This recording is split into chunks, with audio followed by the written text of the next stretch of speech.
you, from your experience, tell us a little bit about how you see, let's say, an ecosystem in a restaurant, and what are the key, let's say, technologies you need in a restaurant, and especially in scaling businesses?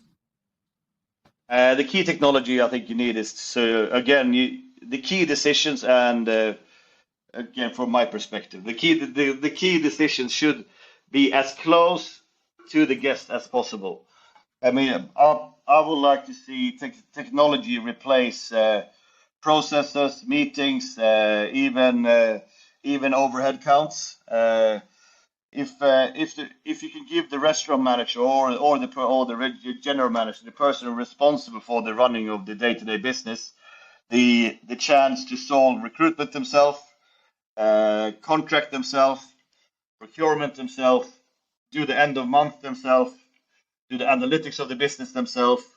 That's what you need. I mean, there's another system similar to your system. I think you know Fourth Hospitality in UK.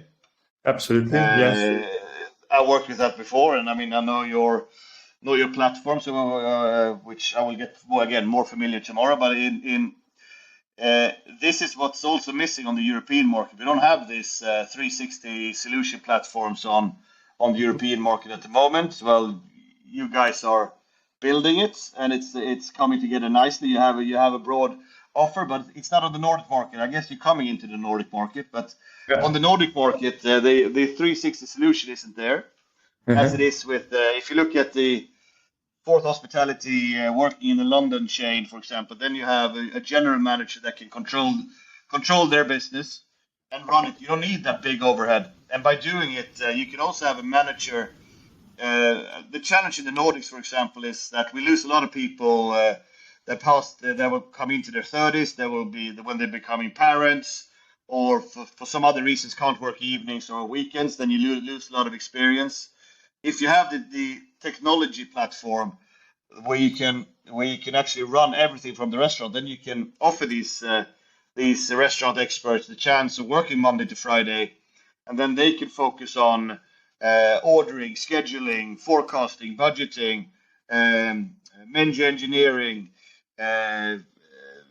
attesting invoices, end of month, all of it. And then they could hire younger sort of shift leaders that can just focus on the kitchen day-to-day operation, the restaurant day-to-day operation, without having the obstacles of thinking about, did I schedule right today? Did I have I ordered the right amount? They could just focus on the actual product, the service, and then they could trust that the general manager or the restaurant manager have done the work for them. So I think that's the key for me, is to have the platform and have the system that will put the key decisions as close to the guest as possible, and not in the head office too far away. Is that it's also value destroying for a company to have if the overhead is too big.